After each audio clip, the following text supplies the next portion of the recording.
If you watched part 1 then you already get the gist of what this video is gonna be about. But if you don't, there's a link to the video in the top right corner and also in the description if you need to go back and watch it. But without further ado, it's time for part 2. Let's go. As always, I gotta shout out the rising talents from New York City cause that's what I do. And Lord Sko is definitely one of those rappers to look out for right around now. His focus on lyrical content makes him a shining beacon of hope amongst the rest of these rappers that aren't even committed to trying. His third studio album, Piff, is coming next Friday and people are definitely looking forward to his input on this record. It is important though that we take a look at his last record, United Palace. Not just because it's another good showcase of lyricism but because the cover is inspired by another one of the New York greats. I'm talking about none other than Big L himself and his album Lifestyles of Da Poor and Dangerous. If you haven't listened to that gem, please do yourself a favor and go check it out. You can thank me later. And it doesn't even end there when it comes to respecting legends. Even the LA rap sensation Ralphie the Plug, who is best known for collaborating with the late Draco the Ruler, had to show love to Tupac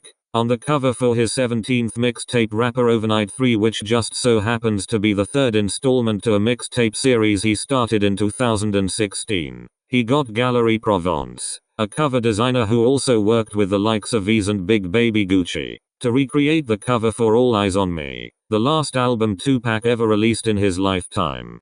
This one also technically counts as being inspired by two things at once because after Tyler listened to In My Mind the prequel, he knew that he wanted to make a listening experience that was exactly like that. Makes sense. He has Pharrell on track 14 and DJ Dramas hosting the whole thing, so he already had the components that made the listening experience sound exactly like that. He just needed a cover on top of that in which people would remember. So what better place for inspiration than a classic album from the 90s that was nominated for a Grammy? I am, of course, talking about Old Dirty Bastard's 1995 album Return to the 36 Chambers, which takes inspiration from another album. A loophole of inspiration, isn't it? When it comes to the new generation of rappers nowadays, Bear One Boss needs no introduction. But his sixth studio album Super Fancy 2 does, since its cover is very similar to Graduation by Kanye West. Just look at the little bear over there for further confirmation. At least it's better than looking at whatever the hell this is. And we're not leaving the underground just yet because next we have Massachusetts rapper Surge, known for making melodic trap music. His debut studio album, which you're seeing the cover for on your screen right now, is named Eternity. And this cover also takes inspiration from a Kanye West album, this time it being his critically acclaimed My Beautiful Dark Twisted Fantasy.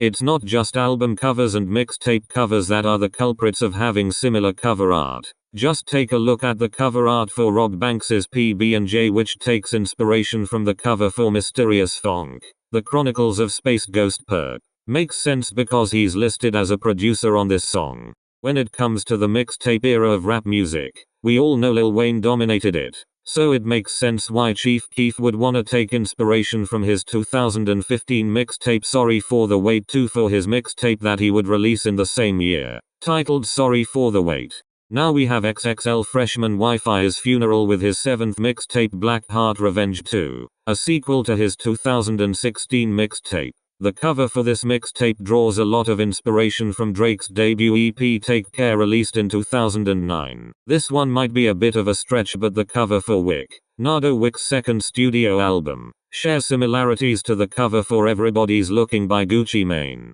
Them having a similar pose is why the comparisons are as close as they are. And while this last one never actually ended up releasing, it's still a piece of homage that's gonna be covered in this video. I am of course talking about Barter 16 by Lil Uzi Vert, which doesn't even try to hide the fact that it's influenced by Young Thug's Barter 6. It was intended to release sometime around Thug's birthday but was later scrapped for Pink Tape. And that's it for part 2. If I missed any in this installment, feel free to let me know so that I can include them in the next installment. Part 3 is on the way, so be on the lookout for that. Until that drops, thanks for watching and I'll see you in the next video.